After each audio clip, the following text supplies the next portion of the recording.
जय हिंद। आज का आपका क्लास होने वाला है रेलवे ग्रुप डी का, जिसमें आपका साइंस का 25 क्वेश्चन, मैथ का 25 क्वेश्चन, रीजनिंग का 30 क्वेश्चन, जनरल अवेयरनेस और करंट अफेयर्स मिलाकर 20 क्वेश्चन, टोटल मिलाकर आपका 100 क्वेश्चन का एग्जाम होता है। मैं कहूंगा साथियों, अगर आप पहली बार एग्जाम देने जा रहे हो रेलवे ग्रुप डी का और तैयारी नहीं किए हो और चाहते हो कि पहली बार में ही आपका एक सीट पक्का हो जाए, आपका सिलेक्शन हो जाए, तो आज का यह वीडियो आपके लिए वरदान साबित होगा। आज के इस वीडियो में आपको वही सवाल बताएंगे साथियों जो कि सीधे आपके पेपर में हुबहू देखने को मिलेगा। मैं कहूंगा साथियों, अगर आप वास्तव में रेलवे ग्रुप डी में एक सीट पक्की करना चाहते हो, इस वीडियो को आप अपने एग्जाम में देखकर चले जाओ। तो आज का आपका पहला प्रश्न है साथियों, ओम का नियम किसके बीच संबंध बताता है? आपके पेपर में ओम के नियम से हर साल 5 से 6 प्रश्न बनता है। ओम का नियम किससे संबंधित है? आपके पेपर में यह सवाल बनेगा। आप बिल्कुल सही करोगे। ओम का जो नियम होता है यह धारा और वोल्टेज के बीच के संबंध को बताता है। ओम का नियम किसके बीच के संबंध को बताता है? तो धारा और वोल्टेज के बीच के संबंध को बताता है, आप याद रखोगे। इसके बराबर कभी कभी सूत्र भी पूछ दिया जाता है कि ओम का नियम बराबर सूत्र क्या होता है? तो आप बिल्कुल सही करोगे। भी बराबर आई आर। भी बराबर क्या होता है? आई आर होता है। कभी कभी हिंदी में भी दे देता है, इसलिए आप यहाँ पर देख सकते हो, हम आपके लिए हिंदी में भी लिख दिए हैं। वोल्टेज बराबर धारा गुना प्रतिरोध। इस प्रकार से आपका दिया जाएगा कि ओम का नियम बराबर सूत्र होता है, और नीचे आपका हिंदी में रहेगा, क्योंकि ये सवाल पूछा जा चुका है आपके एग्जाम में, इसलिए मैं आपको याद करने के लिए बोल रहा हूं। आप इसको याद कर लो, आपके पेपर में आएगा तो आएगा। तो वोल्टेज बराबर सूत्र होगा धारा गुना प्रतिरोध, आप याद रखोगे। यहां से कुछ एसआई मात्रक भी पूछे जाते हैं, कभी कभार पूछ लिए जाते हैं, तो ये आप याद कर लोगे। ये आपके पेपर में से तीनों में से कोई एक इस बार के पेपर में देखने को मिलेगा। सबसे पहले तो सिंपल है कि विद्युत धारा का एसआई मात्रक क्या होता है साथियों, आप याद रखोगे। एम्पियर होता है, आप याद रखना। विभवांतर या वोल्टेज का एसआई मात्रक क्या होता है? बिल्कुल आप सही करोगे, वोल्ट होता है। विभवांतर या वोल्टेज का एसआई मात्रक क्या होता है? वोल्ट होता है। प्रतिरोध का एसआई मात्रक क्या होता है? ओम होता है, आप याद रखोगे। आशा करते हैं कि जो भी यहाँ पर हम आपको जानकारी दिए उसको आप अच्छे से समझ लिए, क्योंकि यहाँ से प्रश्न 1 से 2 सवाल फिक्स हो गया। पहला सवाल से आप समझ लो, ठीक है। फिर से एक बार क्लियर कर देते हैं। ओम का नियम किसके बीच संबंध को बताता है? तो धारा और वोल्टेज के बीच के संबंध को बताता है। इसके बराबर सूत्र पूछेगा तो आपको सही करना है, भी बराबर आई आर। अगर हिंदी में पूछे तो वोल्टेज बराबर धारा गुना प्रतिरोध, आप बिल्कुल सही करोगे। मानव शरीर से भी आपके पेपर में सवाल फिक्स है साथियों, आप याद रखोगे। मानव शरीर में रक्त का पीएच मान क्या होता है? पीएच मान से भी कभी कभी एक सवाल आपके पेपर में बनता है, और यह सवाल आपके एग्जाम में देखने को मिलेगा। मानव शरीर में रक्त का पीएच मान लगभग कितना होता है साथियों? याद रखिएगा, 7.4 होता है। कितना होता है? 7.4। खून का पीएच मान कितना होता है? 7.4। इसी से पता चलता है कि कौन सा पदार्थ अम्ल है, कौन सा पदार्थ क्षार है। तो जिसका पीएच मान 7 से कम रहता है वह अम्ल रहता है। 7 से कम रहता है वह क्या रहता है? अम्ल रहता है। और 7 से अधिक जिसका रहता है वो क्या रहता है? क्षार रहता है। तो 7.4 है, तो खून का स्वाद कैसा होगा? कड़वा यानी क्षार जैसा होगा, आप याद रखोगी। यहाँ से और भी सवाल पूछे जाते हैं, जैसे में हो गया जल का पीएच मान कितना होता है? शुद्ध जल का पीएच मान कितना होता है? आप याद रखोगे, 7 होता है। शुद्ध जल का पीएच मान कितना होता है? 7 होता है। कभी कभी पेशाब का पीएच मान पूछ लिया जाता है, तो याद रखोगे 6.4 होता है। ये सब आप याद रखोगे, आपके पेपर में सवाल बनेगा साथियों, ठीक है। चलो, 3 नंबर आपका सवाल है साथियों, आधुनिक आवर्त सारणी में जो मॉडर्न पीरियोडिक टेबल है, यहां से भी सवाल आपके पेपर में बनेंगे। आधुनिक आवर्त सारणी में आवर्त की कुल संख्या कितनी है? सबसे पहले तो आप मुझे बताओगे कि आधुनिक जो मॉडर्न पीरियोडिक टेबल है उसको किसने दिया था? तो उसको दिया था मोस्ले ने। किसने दिया था? मोस्ले, आप याद रखोगे। इसको किसने दिया था? मोस्ले ने दिया था, आप याद रखोगे, ठीक है। आपके पेपर में सवाल बनेगा। और यह किसके आवर्त फलन होते हैं? तो परमाणु संख्या के आवर्त फलन होता है। मतलब यह किस पर निर्भर करता है? तो परमाणु संख्या पर निर्भर करता है, आप याद याद रखोगे। इसमें बात करा अवर्थ का, तो अवर्थ इसमें कितने होगा, कितने पीरियड्स होंगे इसमें, तो आप बिल्कुल सही करोगे 7, option number C. Option number C आप अपने एग्जाम में बिल्कुल सही करके आओगे साथियों, यही सवाल आपके पेपर में देखने को मिलेगा। और यह प्रैक्टिस सेट 1 स्टार्ट हो रहा है, ठीक है ना। जो बच्चे तैयारी नहीं किए, कुछ भी नहीं तैयारी आपका हुआ है, तो आज से हम लेकर आपके एग्जाम तक प्रैक्टिस सेट चलवाएंगे, जिसके करने के बाद एक तरफ से मानो कि आपका एग्जाम वहां पर क्लियर कर सकते हो, ठीक है ना। उस लेवल का सवाल मैं आपको करवाऊंगा। इसमें आपको सबसे पहले साइंस के 25 क्वेश्चन देखने को मिलेंगे, क्योंकि आपके एग्जाम में साइंस के 25 क्वेश्चन पूछे जाते हैं, सबसे ज्यादा रीजनिंग का, तो वो भी मैं करवाऊंगा। तो सबसे पहले साइंस के 25 क्वेश्चन में से 20 सवाल सही करने का कोशिश करो। 20 सवाल का जवाब जो बच्चा यहां पर देगा, मानो उनका सिलेक्शन इसमें पक्का है। चलिएगा, आपका 4 नंबर सवाल है, देखिएगा एकदम आपके पेपर में आएगा। निम्नलिखित में से किसे कोशिका का पावर हाउस या इसे ऊर्जा गृह भी कहा जाता है। आपके पेपर में सवाल बनेगा, निम्नलिखित में से किसे पावर हाउस या ऊर्जा गृह कहा जाता है। आप सभी को पता होगा, आपने कई बार इसको याद किया होगा, mitochondria, option number C. Mitochondria option number C आप लोग ने बिल्कुल सही किया। यहां पर आप बता सकते हो, अगर आपको पता हो तो बताओ कि आत्महत्या का थैली किसे कहा जाता है। आत्महत्या का थैली किसे कहा जाता है, लाइसोसोम को कहा जाता है। किसे कहा जाता है, लाइसोसोम को कहा जाता है, ठीक है।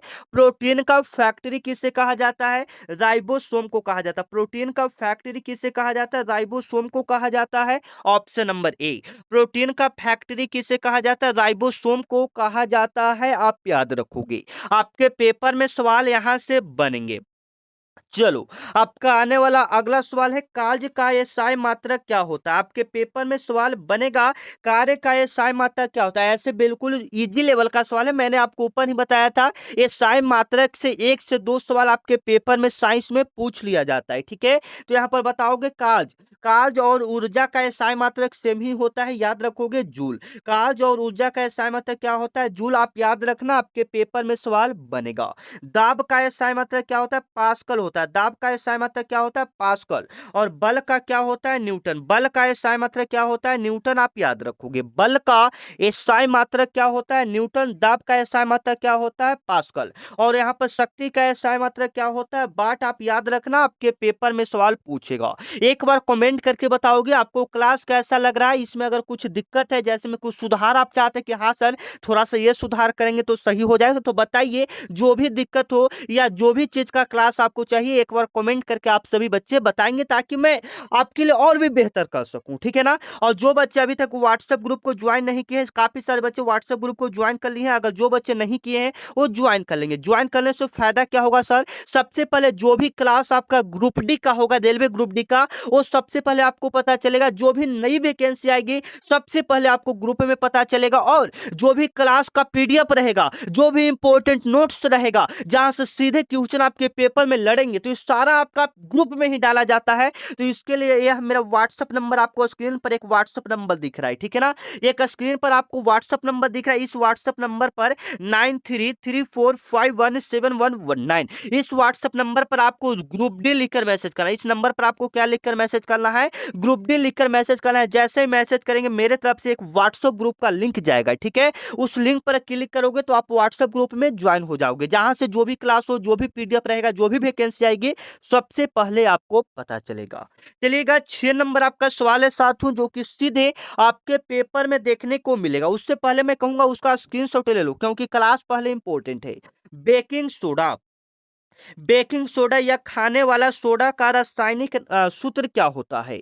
आपके पेपर में सवाल बनेगा, बेकिंग सोडा या खाने वाले सोडा का रासायनिक सूत्र क्या होता है साथियों, आप याद रखोगे। NaHCO3 होता है, ऑप्शन नंबर सी। NaHCO3 होता है, आप याद रखना। खाने वाला सोडा का रासायनिक सूत्र NaHCO3 होता है, आप याद रखना। आपके पेपर में यह सवाल हुबहू आपको देखने को मिलेगा। बेकिंग सोडा या खाने वाला सोडा का रासायनिक सूत्र NaHCO3 होता है, आप याद रखना।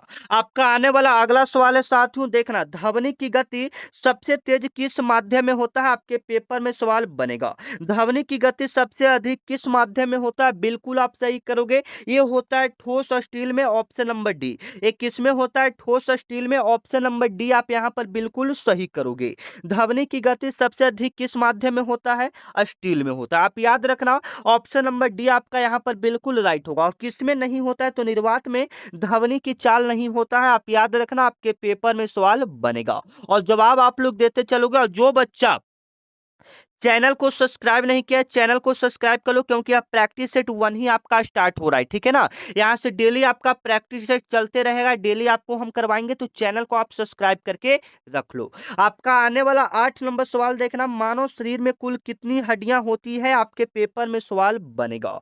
आप बिल्कुल सही करोगे। मानव शरीर में जो हड्डियां होती है साथियों, आप सब पहले बताइए। तो 8 नंबर बिल्कुल इजी लेवल का सवाल है, बताइए फटाफट आप लोग कमेंट में। चलिएगा, 9 नंबर आपका सवाल है साथियों, विटामिन सी। विटामिन सी की कमी से कौन सा रोग होता है, आपके पेपर में सवाल बनेगा। आप बिल्कुल सही करोगे। विटामिन सी की कमी से आपका होगा स्कर्वी। विटामिन सी की कमी से आपका कौन सा रोग होगा, स्कर्वी। याद रखना, option number C. Vitamin C की कमी से कौन सा रोग होगा, स्कर्वी। आप याद रखना, ऑप्शन नंबर सी आपका यहाँ पर बिल्कुल सही होगा। विटामिन ए की कमी से आपका क्या होगा, रतौंधी। विटामिन ए की कमी से आपका क्या होगा, रतौंधी। विटामिन बी की कमी से आपका क्या होगा, बेरी बेरी। और सी की कमी से स्कर्वी बता दिया। विटामिन डी की कमी से आपका क्या होगा, रिकेटस होगा। आप याद रखना, आपके पेपर में सवाल बनेंगे। आपका आने वाला अगला सवाल देखना, जो कि आपके पेपर में हूबहू देखने को मिलेगा।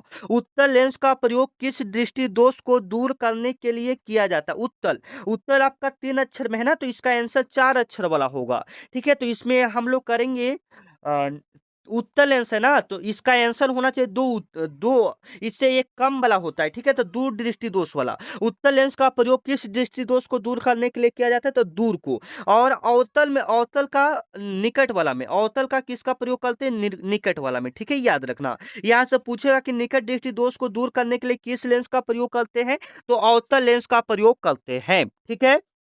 चलो, और दूर दृष्टि दोष को दूर करने के लिए उत्तल लेंस का प्रयोग करते हैं, ये भी आप याद रखना। आपके पेपर में सवाल हुबहू आपको देखने को मिलेगा साथियों, ठीक है। चलो, आपका आने वाला अगला सवाल चलना, विद्युत धारा को मापने वाले यंत्र कौन सा है, आपके पेपर में सवाल बनेगा। विद्युत धारा मापने वाला यंत्र कौन सा है, आपके पेपर में सवाल हुबहू ये सवाल छपेगा। विद्युत धारा को मापने वाला यंत्र कौन सा साथियों, बताओगे। ये हो जाएगा अमीटर। विद्युत धारा को मापने वाला यंत्र कौन सा, अमीटर। Option number B. विद्युत धारा को मापने वाला यंत्र कौन सा, अमीटर। आप याद रखिएगा, ऑप्शन नंबर बी आपका यहाँ पर बिल्कुल सही होगा। विद्युत धारा को मापने के लिए अमीटर का प्रयोग किया जाता है, आप याद रखना, आपके पेपर में सवाल बनेगा। आवर्त सारणी का पहला तत्व कौन सा, आपके पेपर में सवाल बनेगा। आवर्त सारणी का पहला तत्व कौन सा है, आप बताओगे। आपके पेपर में सवाल बना, पूछा जाएगा कि आवर्त सारणी का पहला तत्व कौन सा होता है, तो हाइड्रोजन होता है, सभी बच्चे को पता है। पहला तत्व कौन सा हो जाएगा, hydrogen. Option number B. Option number B आप अपने एग्जाम में बिल्कुल सही करके आओगे, ये आपके पेपर में सवाल बनेंगे साथियों। आपका आने वाला अगला सवाल है, प्रकाश संश्लेषण। प्रकाश संश्लेषण के दौरान कौन सी गैस मुक्त होती है, आपके पेपर में सवाल बनेगा। प्रकाश संश्लेषण के दौरान कौन सा गैस मुक्त होता है, आप बताओगे। तो जब भी प्रकाश संश्लेषण होता है, तो उस समय वहां पर ऑक्सीजन गैस मुक्त होता है। Option number C. Option number C आप यहां पर बिल्कुल सही करोगे। प्रकाश संश्लेषण के दौरान ऑक्सीजन गैस मुक्त होता है, आप याद रखोगे, आपके पेपर में सवाल पूछा जाएगा। आपका आने वाला अगला सवाल देखना कि न्यूटन के किस नियम को, न्यूटन के गति के किस नियम को जड़त्व का नियम भी कहा जाता है, आपके पेपर में सवाल बनेगा। न्यूटन के गति के किस नियम को जड़त्व का नियम भी कहा जाता है, आप याद रखोगे। आप याद रखोगे साथियों, प्रथम नियम को न्यूटन के जड़त्व का नियम भी कहा जाता है। प्रथम नियम को जड़त्व का नियम भी कहा जाता है, आप याद रखना, आपके पेपर में सवाल हुबहू देखने को मिलेगा, ठीक है। चलो, और मैं रिक्वेस्ट करूंगा, जो बच्चा चैनल सब्सक्राइब नहीं किया है, चैनल को आप सब्सक्राइब करके रख लो, ठीक है। विरंजक चून ब्लीचिंग पाउडर, विरंजक चून ब्लीचिंग पाउडर का रासायनिक सूत्र क्या होता है, आपके पेपर में सवाल बनेगा। आप याद रखोगे, विरंजक चून या विरंजक चून का जो रासायनिक सूत्र होगा साथियों, वो आपका होगा CaOCl2। Option number B, CaOCl2। Option number B आप यहाँ पर बिल्कुल सही करोगे। विरंजक चूर्ण का रासायनिक सूत्र क्या होता है, CaOCl2 होता है, आप याद रखोगे। आपका आने वाला अगला सवाल है, मानव हृदय में कितने कक्ष, कितने चैम्बर होते हैं, आप याद रखोगे, ठीक है। आपके पेपर में सवाल बनेगा कि मानव हृदय में कुल कितने चैम्बर होते हैं, कुल कितने कक्ष होते हैं, तो आप याद रखोगे 4 कक्ष होते हैं, option number C. Option number C आप बिल्कुल सही हो जाएगा, आप याद रखना। आपका अगला नंबर सवाल है साथियों, कार्य करने की दर को क्या कहते हैं? आपके पेपर में आएगा कि कार्य करने की दर को हम लोग क्या कहते हैं, याद रखना, शक्ति कहते हैं। कार्य करने की दर को क्या कहते हैं, शक्ति, ऑप्शन नंबर सी। कार्य करने की दर को हम लोग क्या कहते हैं, शक्ति कहते हैं, याद रखना, ऑप्शन नंबर सी आपका यहाँ पर बिल्कुल सही होगा। आपका आने वाला अगला सवाल है, रक्त का थक्का जमने में कौन सा विटामिन सहायक होता है? बिल्कुल सही करोगे। रक्त का थक्का जमने में कौन सा विटामिन सहायक होता है? आप याद रखोगे विटामिन के सहायक यहाँ पर होता है, ऑप्शन नंबर डी। रक्त का थक्का जमने में कौन सा विटामिन सहायक होता है? विटामिन के, ऑप्शन नंबर डी आप यहां पर बिल्कुल सही करोगे। आपके पेपर में यह सवाल हूबहू आपको देखने को मिलेगा। 19 नंबर आपका सवाल है साथियों, लोहे में जंग लगना किस प्रकार की अभिक्रिया का उदाहरण है? आप बताओगे लोहे में जो जंग लगता है वह किस प्रकार की अभिक्रिया का उदाहरण है? आप याद रखना, आपके पेपर में सवाल हूबहू आपको देखने को मिलेगा। लोहे में जंग लगना यह एक प्रकार का रासायनिक परिवर्तन है, केमिकल चेंज है, option number B. Option number B आप यहां पर बिल्कुल सही करोगे। लोहे में जंग लगना एक प्रकार का रासायनिक परिवर्तन है, आप याद रखोगे। ठीक है, आपके पेपर में यह सवाल हूबहू आपको देखने को मिलेगा। किसी माध्यम में प्रकाश की चाल सबसे अधिक कहाँ होती है? बताओगे किसी माध्यम में प्रकाश का चाल सबसे अधिक कहाँ होगा? तो कांच में तो कभी नहीं होगा, जल में कभी नहीं होगा, निर्वात में प्रकाश की चाल सबसे अधिक होती है, आप याद रखोगे। इसका मान लगभग 3 × 10⁸ मीटर प्रति सेकेंड होता है, आप याद रखोगे। इसका मान लगभग 3 × 10⁸ मीटर प्रति सेकेंड होता है, आप याद रखोगे। आपके पेपर में यह सवाल हूबहू आपको देखने को मिलेगा। आपका आने वाला अगला सवाल है, लार में कौन सा एंजाइम पाया जाता है? आपके पेपर में पूछेगा। आप बिल्कुल सही करोगे। लार में जो पाया जाता है टाइलिन एमाइलिज पाया जाता है, ऑप्शन नंबर सी। क्या पाया जाता है? लार में कौन सा एंजाइम पाया जाता है? एमाइलिज टाइलिन पाया जाता है, ऑप्शन नंबर सी आप बिल्कुल सही करोगे। ठीक है ना, चलो। आपका आने वाला अगला सवाल है, परमाणु के नाभिक में कौन सा कण होते हैं? परमाणु के नाभिक में कौन सा कण होते हैं, आप याद रखोगे। बिल्कुल सही करोगे। प्रोटॉन और न्यूट्रॉन, ऑप्शन नंबर बी आप बिल्कुल सही करोगे। परमाणु के नाभिक में कौन सा कण होते हैं? प्रोटॉन और न्यूट्रॉन होते हैं, आप याद रखोगे। 23 नंबर आपका सवाल है, गुरुत्वीय त्वरण जी का मान लगभग कितना होता है? गुरुत्वीय त्वरण जी का मान लगभग कितना होता है? बिल्कुल आप सही करोगे मेरे भाई। 9.8 मीटर प्रति सेकेंड स्क्वायर गुरुत्वीय त्वरण जी का मान होता है, आप याद रखोगे। आपके पेपर में सवाल बनेगा। जिप्सम को किस तापमान पर गर्म करने पर प्लास्टर ऑफ पेरिस बनता है? आपके पेपर में सवाल बनेगा कि जिप्सम को अगर हम किस तापमान पर गर्म करें कि वह प्लास्टर ऑफ पेरिस बन जाए। आप बिल्कुल याद करोगे, 373 डिग्री केल्विन पर उसको गर्म करेंगे तो वो क्या बन जाएगा? प्लास्टर ऑफ पेरिस बन जाएगा। पित्त का निर्माण कहाँ होता है? वाइल का निर्माण कहाँ होता है? आपके पेपर में सवाल बनेगा कि पित्त का निर्माण कहाँ होता है। आप बिल्कुल सही करोगे, यकृत में होता है, ऑप्शन नंबर बी। पित्त का निर्माण कहाँ में होता है? यकृत में, ऑप्शन नंबर बी आप बिल्कुल सही करोगे। आपके पेपर में सवाल हूबहू आपको देखने को मिलेगा। अब यहाँ से चलिएगा हम लोग समान जागरूकता और करंट अफेयर्स के सवाल को करते हैं, जो सीधे आपके पेपर में देखने को मिलेगा। इससे पहले आपका साइंस में 25 में से कितना सवाल सही हुआ कमेंट में बताओगे सर?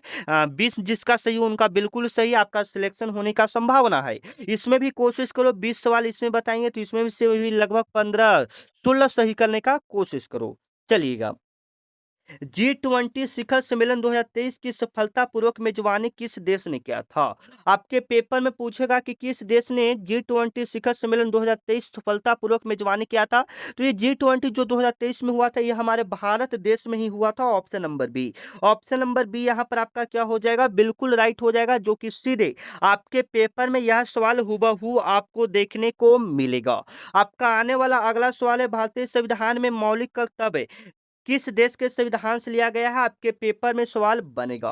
तो यह लिया गया है रूस पूर्व सोवियत संघ से लिया गया है, ऑप्शन नंबर सी। यह जो सवाल है साथियों आपके पेपर में बनेंगे, क्योंकि फंडामेंटल यानी एक तरफ से हम कहें तो संविधान से आपके पेपर में सवाल बनते ही बनते हैं, याद रखोगे। ठीक है, चलो आपका 28 नंबर सवाल है साथियों, इसरो का मुख्यालय कहाँ है। आपके पेपर में सवाल बनेगा इसरो का मुख्यालय कहाँ है, बिल्कुल आप सही करोगे, बेंगलुरु में। इसरो का मुख्यालय कहाँ है, बेंगलुरु, ऑप्शन नंबर डी यहाँ पर आप बिल्कुल सही करोगे।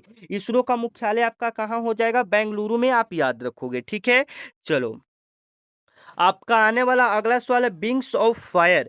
विंग्स ऑफ फायर पुस्तक के लेखक कौन है साथियों, बिल्कुल आप सही करोगे, doctor APJ Abdul Kalam. Wings of fire पुस्तक के लेखक कौन है, डॉक्टर एपीजे अब्दुल कलाम, आप याद रखना। आपका आने वाला अगला सवाल है क्रिकेट विश्व कप ओडीआई 2023 का खिताब किस टीम ने जीता था, आपके पेपर में सवाल बनेगा। आप बिल्कुल सही करोगे, ऑस्ट्रेलिया ने जीता था, option number B. Option number B आप बिल्कुल सही करना, आपके पेपर में यह सवाल आपको हूबहू देखने को मिलेगा साथियों। ठीक है, चलो 31 नंबर आपका सवाल देखना, आपके पेपर में सवाल आएगा। भारत का सर्वोच्च नागरिक सम्मान कौन सा, आप सभी को पता है कि भारत का सबसे ऊंचा जो नागरिक सम्मान है वो भारत रत्न है, option number C. Option number C यहाँ पर बिल्कुल आप सही करोगे, यह 1954 में शुरुआत इसका किया गया था भारत रत्न देने का। ठीक है, चलो 32 नंबर आपका सवाल है नीति आयोग के प्रधान अध्यक्ष कौन होते हैं, बिल्कुल आप सही करोगे। नीति आयोग के प्रधान अध्यक्ष कौन होते हैं साथियों, बिल्कुल आप सही करोगे, यहाँ के प्रधानमंत्री होते हैं, option number D. Option number D यहाँ पर आप बिल्कुल सही करोगे। आपका आने वाला अगला सवाल है भारत के किस राज्य में दुनिया की सबसे ऊंची मूर्ति Statue of Unity, Statue of Unity कहाँ स्थित है, तो ये गुजरात में स्थित है, याद रखना, option number C. Option number C यहाँ पर आपका बिल्कुल सही हो जाएगा, आपके पेपर में सवाल बनेगा।